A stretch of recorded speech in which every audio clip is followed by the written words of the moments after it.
તો મિત્રો આપણે ચાલુ કરીએ ગુજરાતીનો એસે. દીકરી ઘરની દીવડી અથવા દીકરી વાલનો દરિયો. આના પહેલાંના 2 એસે છે, માતૃપ્રેમ અને પરિશ્રમે જ પારસમણી. મેં આગળ અપલોડ કરી દીધેલા છે. એવું હશે તો હું અહીંયા ડિસ્ક્રિપ્શનમાં મૂકી દઈશ એની લિંક. આપણે એસે જોઈએ. દીકરી મારા ઘરનો દીવો, અજવાળાની હેલ, દીકરી એટલે રોજ દિવાળી, સુખની રેલમછેલ. દીકરી કુદરતે આપેલી અમૂલ્ય ભેટ છે, સમગ્ર સૃષ્ટિનો આધાર છે. જીવન એનો અધિકાર છે, તો શિક્ષા તેનું હથિયાર છે.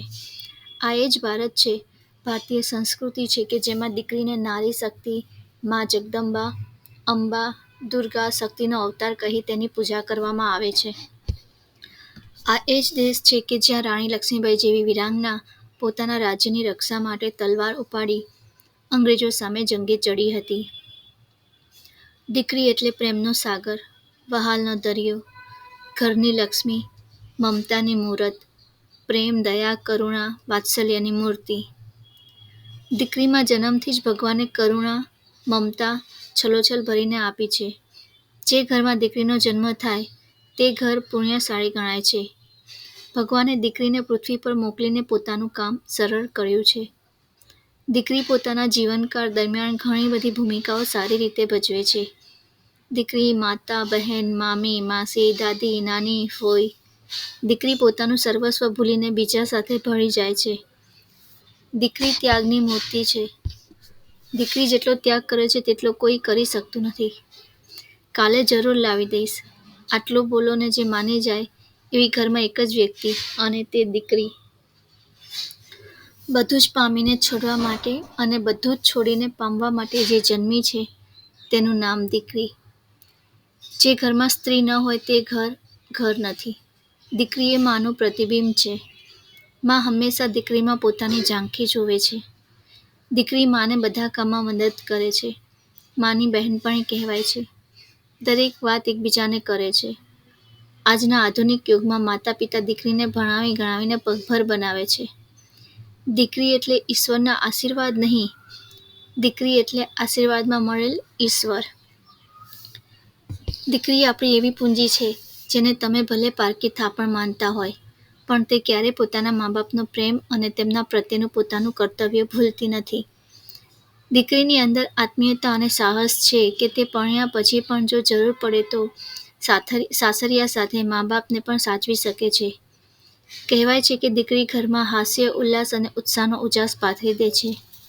સ્ત્રીના ઘણા રૂપ છે, પણ જે રૂપમાં સૌથી વધારે આઝાદ અને પ્રસન્ન રહે છે તો એ છે દીકરી. દીકરી એક એવું નામ છે જેની સાથે તમે હસો છો, સપના જુઓ છો, દિલની વાત રજૂ કરી શકો છો. એટલે જ કહેવાય છે કે હૃદયમાં ધબકતો ધબકાર એટલે દીકરી. પ્રાચીન સમયમાં દીકરી માટે સાપનો ભારો, પારકી થાપણ, ઘરનો બોજો જેવા શબ્દો વાપરવામાં આવતા. દૂધ પીતી કરવાનો રિવાજ હતો. શિક્ષણનો અધિકાર ન હતો. હરવા ફરવા પર પાબંદી હતી. બધા નીતિ નિયમો દીકરીએ જ પાળવા પડતા. નાની ઉંમરે લગ્ન, દહેજ પ્રથા, ભ્રૂણ હત્યા વગેરે બદીઓમાં દીકરીઓ હોમાઈ જતી હતી. પરંતુ હવે જમાનો બદલાયો છે. હવેની દીકરીઓ પરતંત્ર નથી, અબળા નથી. ઘણા કુટુંબમાં તો દીકરી પુત્ર સમોવડી કે તેનાથી પણ અધિક છે. માવતરનો અઢળક પ્રેમ ને નિર્મળ વહાલ ભેગું થાય ને આકાશમાં હેલી ચડે ને વાદળી બંધાઈ જાય. જે આનંદ વરસે એનું નામ દીકરી. એવું કહેવાય છે કે દીકરાને ધરતી પર આવવાનો સમય થાય ત્યારે ભગવાન કહે છે, તારા પિતાને મદદ કર. પરંતુ જ્યારે દીકરીને ધરતી પર આવવાનો સમય થાય ત્યારે ભગવાન ભીની આંખે કહે છે કે જા, તારા પિતાને હું મદદ કરીશ. દીકરી એટલે દિલ સાથે જોડાયેલો એક અતૂટ શ્વાસ. કસ્તુરીની જેમ સદાય મહેકતી અને મહેકાવતી. રિદ્ધિ સિદ્ધિ આપનારી અને પરિવારને ઉજળો કરતી એક પરી. દીકરી તો મા બાપનો શ્વાસ છે, જે લીધા વગર ચાલતું નથી અને વખત આવે ત્યારે છોડ્યા વગર પણ ચાલતું નથી. દીકરીનો મા બાપ પ્રત્યેનો પ્રેમ પ્રારંભથી અંત સુધી એક સરખો જ રહે છે. જગતના કોઈ પણ ખૂણે રહેલી દીકરી મા બાપના હૃદયની તો પાસે જ હોય છે.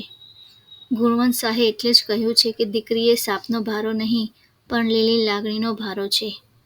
અમૂલ્ય છે, એને સતત અવગણો નહીં. કોને ખબર એ કયા જન્મની કમાણી છે. પાછલા જન્મના કરેલ પુણ્યની રસીદ ભગવાન આ જન્મમાં દીકરી સ્વરૂપે આપે છે. માવતરના શરીરની બહાર હરતું ફરતું હૃદય એટલે દીકરી. તો મિત્રો અહીંયા આ એસે પર પૂરો થાય છે.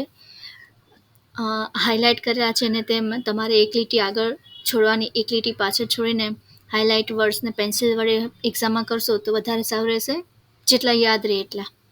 જો વિડીયો ગમ્યો હોય તો please like, share and subscribe. Thank you.